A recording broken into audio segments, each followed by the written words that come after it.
जय हिंद दोस्तों, study with गुरुजी में आप लोगों का एक बार फिर से स्वागत है। आज आप लोग इस वीडियो में हिस्ट्री के एक इम्पॉर्टेंट लेसन सल्तनत काल को स्टडी करेंगे। जी हाँ दोस्तों, आज हम आप लोगों के लिए इस वीडियो में सल्तनत काल का पार्ट सेकेंड लेकर आए हैं। पार्ट फर्स्ट इसके पहले ही बन चुका है। उस वीडियो में हम आप लोगों को सल्तनत काल के सारे राजवंशों एवं हर एक राजवंश में जो जो शासक हुए हैं उन सारे को बता चुके हैं और उनके टाइम पीरियड को भी बता चुके हैं।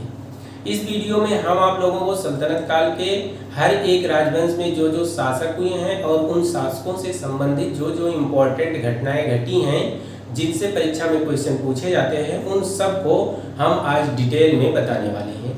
एक एक राजवंश के सारे शासकों और उनसे संबंधित घटनाओं को हम बताएंगे। मोहम्मद गोरी की मृत्यु के समय उसके 3 प्रमुख गुलाम थे, ताजुद्दीन एल्दौज, नासिरुद्दीन कुबाचा और कुतुबुद्दीन ऐबक। तीनों गुलामों ने गोरी के साम्राज्य को उसकी मृत्यु के बाद आपस में बांट लिया। ताजुद्दीन एल्दौज को गजनी का प्रांत मिलता है, नासिरुद्दीन कुबाचा को सिंध और मुल्तान का प्रांत मिलता है और कुतुबुद्दीन ऐबक को उत्तर भारत का प्रांत मिलता है। क्योंकि कुतुबुद्दीन ऐबक उस समय उत्तर भारत में गोरी के साम्राज्य का प्रतिनिधित्व कर रहा होता है, इस वजह से कुतुबुद्दीन ऐबक को उत्तर भारत का प्रांत मिलता है। प्रथम राजवंश गुलाम वंश की नींव डाली। अब चलिए हम कुतुबुद्दीन ऐबक से संबंधित जो जो घटनाएं परीक्षा की दृष्टि से महत्वपूर्ण है उन सबको देखते हैं। तो कुतुबुद्दीन ऐबक का कार्यकाल 1206 से 1210 तक रहा। कुतुबुद्दीन ऐबक सल्तनत काल के प्रथम राजवंश गुलाम वंश या मामलूक वंश या प्रथम इलवरी वंश का संस्थापक था। गुलाम वंश को ही मामलूक वंश या प्रथम इलवरी वंश के नाम से भी जाना जाता है। कुतुबुद्दीन ऐबक ने कुब्बत उल इस्लाम मस्जिद का निर्माण करवाया। किसका निर्माण करवाया? कुब्बत उल इस्लाम मस्जिद। कुब्बत उल इस्लाम मस्जिद भारत में इस्लामी पद्धति पर बनी हुई प्रथम मस्जिद है। नेक्स्ट पॉइंट इससे संबंधित है, 2.5 दिन का झोपड़ा मस्जिद का निर्माण भी कुतुबुद्दीन ऐबक ने ही करवाया था। तीसरा है, कुतुबुद्दीन ऐबक ने ही कुतुब मीनार का निर्माण करवाया था। तो कुतुब मीनार का निर्माण किसने करवाया था? कुतुबुद्दीन ऐबक ने। निर्माण कार्य तो कुतुबुद्दीन ऐबक ने शुरू करवाया था, लेकिन इसे पूरा करने का काम इल्तुतमिश ने आगे चल के करा। इसकी चौथी मंजिल पर, पहले कुतुब मीनार 4 मंजिला था, इसकी चौथी मंजिल पर फिरोज शाह तुगलक के समय बिजली गिर जाती है जिसकी वजह से वो ध्वस्त हो जाता है चौथी मंजिल। तो उसकी जगह फिरोज शाह तुगलक ने 2 और मंजिल का निर्माण करवा दिया। इस तरह से कुतुब मीनार 5 मंजिला हो गया। इसकी राजधानी, कुतुबुद्दीन ऐबक की राजधानी लाहौर थी। क्या थी इसकी राजधानी? लाहौर। ये कभी भी दिल्ली से शासन नहीं किया। कुतुबुद्दीन ऐबक की राजधानी लाहौर थी। तो ये इंपॉर्टेंट पॉइंट है जो कुतुबुद्दीन ऐबक से एग्जाम में पूछे जाते हैं। तो चलिए दोस्तों, अब हम गुलाम वंश के नेक्स्ट शासक इल्तुतमिश के बारे में स्टडी करते हैं। इल्तुतमिश का शासनकाल 1211 से 1236 तक रहा है। इसे गुलाम वंश का वास्तविक संस्थापक भी माना जाता है, क्योंकि ये खलीफा से अपने पद की स्वीकृति प्राप्त किया था और दिल्ली से शासन करता था। इसके पहले का शासक कुतुबुद्दीन ऐबक ना तो वो दिल्ली से शासन करता था और ना ही अपने पद की स्वीकृति खलीफा से प्राप्त किया था। इस तरह से गुलाम वंश का वास्तविक संस्थापक कौन हुआ? इल्तुतमिश हुआ। अब इल्तुतमिश से संबंधित और कौन कौन सी घटनाएं घटी हैं जो परीक्षा की दृष्टि से महत्वपूर्ण है उन सबको हम यहाँ देखते हैं। इसकी राजधानी क्या थी? दिल्ली थी। प्रथम मंगोल आक्रमण इल्तुतमिश के ही समय में हुआ। ख्वारिज़्म शाह जो पर्सिया या ईरान का शासक था, चंगेज खान ने उसके साम्राज्य को पूरी तरह से नष्ट कर दिया। तो उसका पुत्र जलालुद्दीन मांगबरनी भागकर भारत में शरण लेने के लिए इल्तुतमिश से कहता है, लेकिन इल्तुतमिश ने उसे शरण देने से पोलाइटली इनकार कर दिया। इस तरह से इल्तुतमिश ने चंगेज खां के भारत में संभावित आक्रमण को टाल दिया। नेक्स्ट पॉइंट इससे संबंधित है, इक्ता व्यवस्था।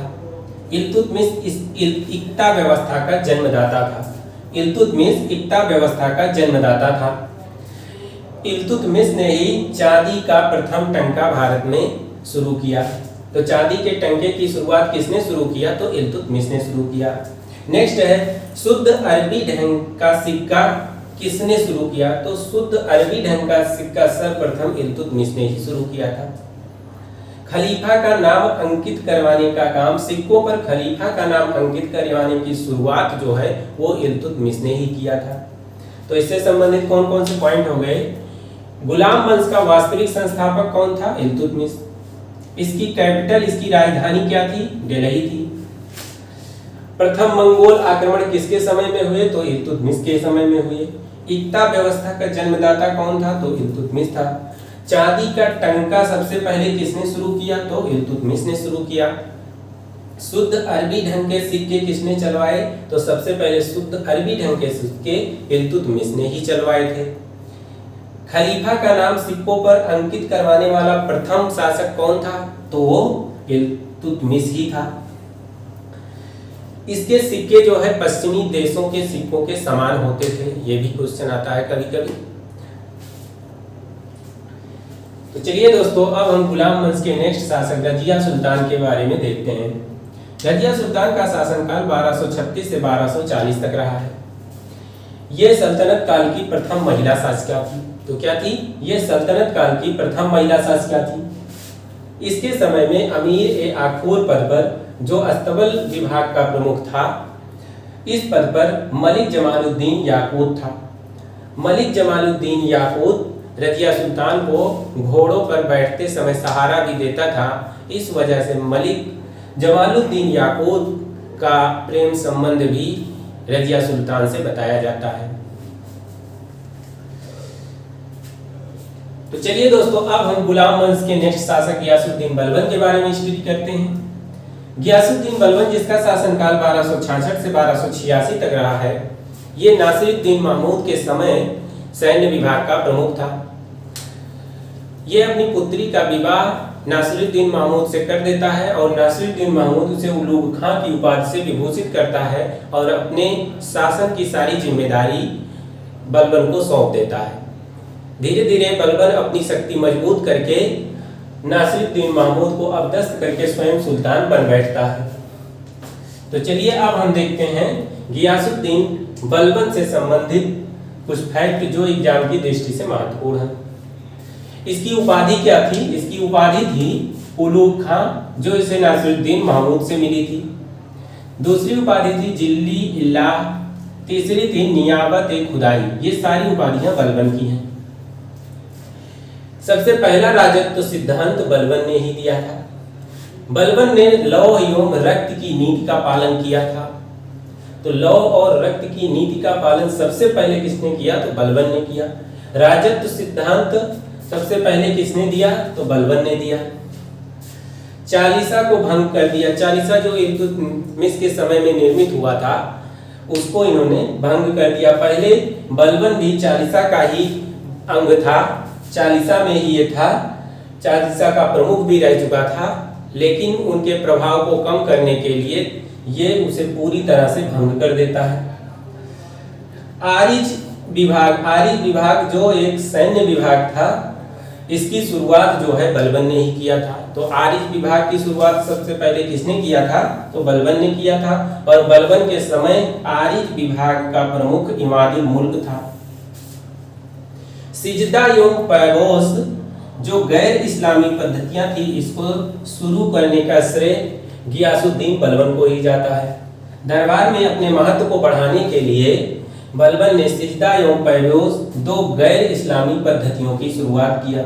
सिजदा में क्या होता था? सिजदा में घुटनों के बल झुका जाता था और पैगोस में सुल्तान के चरण चूमा जाता था। इस तरह से अपने महल में इन दो पद्धतियों का पालन करना अनिवार्य कर दिया, जिससे सारे लोग सिजदा एवं पैगोस का पालन करें और सुल्तान के महत्व को समझें। अब चलिए इसको रिपीट कर लेते हैं। तो इसकी उपाधि क्या थी? उलूग खां, जिल्ली इल्लाह, नियाबत ए खुदाई। ये तीन उपाधियां इसकी थी।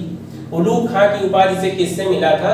तो इससे मिला था नासिरुद्दीन महमूद से। राजत्व सिद्धांत, सबसे पहले राजत्व सिद्धांत किसने दिया? तो गियासुद्दीन बलबन ने ही दिया। इसने लौह एवं रक्त की नीति का पालन किया। तो लौह और रक्त की नीति का पालन सबसे पहले किसने किया? तो घियासुद्दीन बलबन ने किया। चालीसा को भंग किया, इसने जो है चालीसा को भी भंग कर दिया, जो इल्तुतमिश के समय में निर्मित हुआ था। आरिज ए विभाग जो एक सैन्य विभाग का, इसकी शुरुआत भी किसने किया? तो बलबन ने किया। और इसके समय इस विभाग का प्रमुख कौन था? तो इमादुल मुल्क था इसका प्रमुख। इस्तिदा एवं पैवेश, तो गैर इस्लामी पद्धतियों की शुरुआत किसने किया? तो बलबन ने किया।